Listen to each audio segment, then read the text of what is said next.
In this video, we'll learn about the Sage SalesLogix Web Client Workspace so that you can move around and find information quickly. We're looking at the Account Detail view, which shows details for a single record, and we're in the My Accounts group. We open this detail view by clicking the Accounts button from the Sales navbar. You can open other detail views by clicking any of these navbar buttons, and you'll notice that navbar groups are split up according to different roles. So you'll see some overlap of different features if they're relevant to more than one nav group.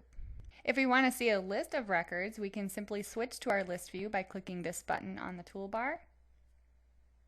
The list view displays a collection of records by group, and you can always jump to different groups. For example, this customers group shows us all accounts where the type is set to customer. The information in the list view appears in a grid format so that you could easily scroll through. And you can also sort in ascending or descending order by clicking any of the column headers. You can also resize any of the column headers. And another option to the list view is to display the records in summary view, which appears more like a Rolodex, where you can see summary information for the record as well as how many contacts, opportunities, and tickets are currently associated with the account. You can also use filters on the right-hand side to narrow your results within a group. For example, if we're looking to filter our customers that live in a particular city, let's say Anderson and Dallas, simply select the checkboxes we want and our list of records updates accordingly. You can click the Edit Items link if you're looking for a particular city and you just can't find it. Let's say we're looking for Chicago. We could easily edit our filters. And we can clear individual filters by clearing the checkbox or clicking the clear button under the name of the filter. You also have the option to clear all filters if you have more than one filter criteria selected. If we move away from this group, let's move to our All Accounts group and then come back to the group, any filter selections we made will persist when we return to the group.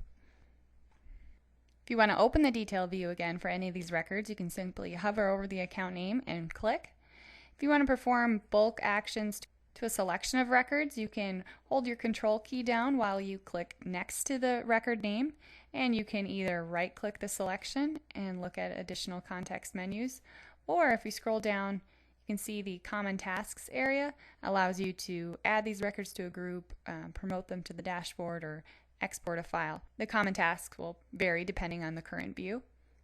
If you'd prefer not to have to click to the right of the name and instead like a more visual option, you could use the Tools Options menu, and on the General tab, select the Display List View checkboxes and click Save. The next time we log on to SalesLogix, so I'm going to log off and then log right back on. I now see checkboxes next to each account record, which makes selecting them a little bit easier to do. Let's return to the detail view again for one of these records. Had we not logged out and logged back on, we could also get to the detail view by using the Recently Viewed menu, which opens any of the main views we've had open during our current session. The detail area contains the primary information for the record. You cannot move this area to another location, but you can resize the bottom by dragging and dropping this bottom border, and you can also hide the pane by clicking Minimize Pane to give yourself a little more room. The middle pane is a workspace for displaying frequently used tabs from the tab area. To move a tab into the middle pane, we can simply drag it and drop it into the area. And now if we scroll down, we have a middle pane as well as our More Tabs area. This tab area contains all of the additional views created to display data associated with this record. You can find more tabs by clicking the More Tabs tab, and you can also drag and drop tabs from the More Tabs area and sort them wherever you'd like them. When you see an item that appears within a grid, similar to the one that we're looking at, we can simply click once inside the cell to edit the cell data.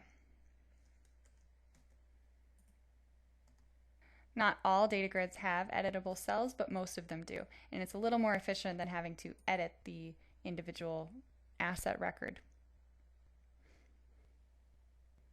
The navigation buttons at the top of the detail area allow you to scroll forward or backward through records in a group, or go directly to the last record or the first record in the group. You can also use the group list on the right to jump to different records in this group out of sequence. If you want to quickly search for a particular record and can't easily see it in the group list, you can use this lookup button to open the lookup window. You can also initiate a lookup by right-clicking any of the entities in the nav bar. For example, if we want to find a contact, we can right-click and choose Lookup Contact. And we can look up by any of these properties and simply type in our search term.